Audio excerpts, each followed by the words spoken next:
This is the legend of the great race. It answers two frequently asked questions. So I thank you for taking the time to listen and hope you sit back, relax, and enjoy.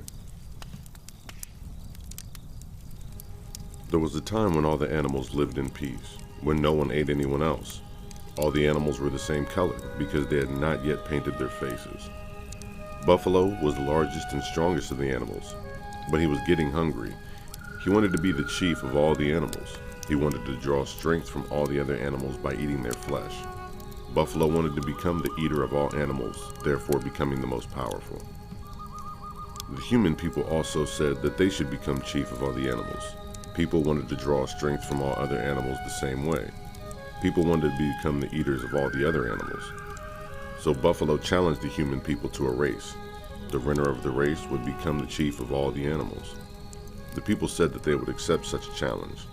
But since the buffaloes have 4 legs and people only have 2, the people claimed the right to have another animal race in the people's place. The buffaloes got together and they consented to that decision. The human people chose the bird people to represent them in the race. They chose the hummingbird, the meadowlark, the hawk, and the magpie. All the other animals and birds wanted to join the race too, each of them thinking that they could possibly be able to have the chance of becoming chief of all the animals. All the animals took paint and painted their faces for the race, each according to his or her spiritual vision. The skunk painted a white stripe on himself, and that was his symbol for the race. The antelope painted himself the color of the earth. That would be his symbol for the race. The raccoon painted black circles around his eyes and around his tail. The robin painted herself brown with a red breastplate. The bluebird painted herself blue, and the wolves painted themselves of various different colors according to tribe, as did the bears. The race was to be held at the edge of Black Hills, at a place known as Buffalo Gap. The competitors would race from the starting line sticks, then turn around stick, and then back to the starting line. All the animals painted according to their vision, lined up between the sticks. Among the animals were the bird people, who would run the race with their wings for the human people, and run Slender Buffalo, the fastest runner of all the buffaloes.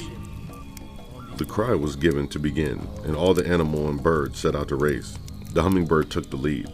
Ahead runs Slender Buffalo, but the wings were so small, soon fell behind. As the animals neared the turnaround stick, Run Slender Buffalo took the lead.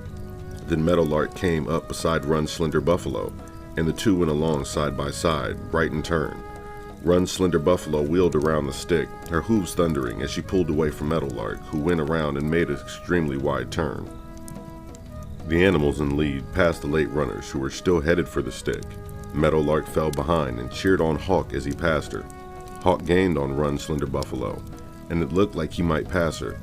Her heart was pounding, and her legs were tiring, but Hawk's wings were tiring also, and he soon fell behind. Run Slender Buffalo was nearing the finish line as the winner. It looked like the buffalo people would become the eaters of all the animals. Then, behind the buffalo woman, wings beating steadily, came Magpie. She was not a quick starter, but her wing beats were hard and true. Her heart was strong. Her eyes did not wander from the finish line. She never looked back. Her wings were wide as she drove herself forward with the beat after beat after beat. All the other animals had fallen behind. Run Slender Buffalo looked over at Magpie, but the magpie never looked away from the starting sticks. With each beat of her wings, she moved past Run Slender Buffalo by no more than the length of her bill. At the starting sticks, many animals began to line up to watch the finish. Raccoon, who had fallen out of the race early, had returned to the starting sticks. Now he stood up at the sticks and put his little hands for the runners to touch as they passed. He would feel the touch of whoever was in the lead and turn toward the winner.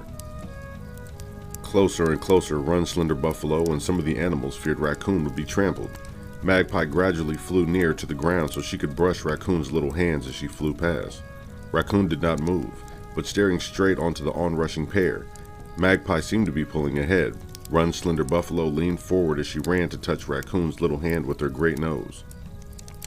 Magpie's wing touched Raccoon's little hand, and he turned toward her, and an instant before Run Slender Buffalo thundered past, and he was surrounded by a great cloud of dust.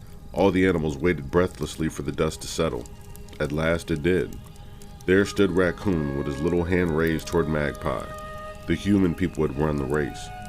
Now to this day, the animals still wear their face paint as a symbol showing that they respected the race and that they would honor the agreement that was made. The humans would become the chief of all animals and become great hunters. But the buffalo still wanders the Great Plains and eats grass as a symbol of them losing the race.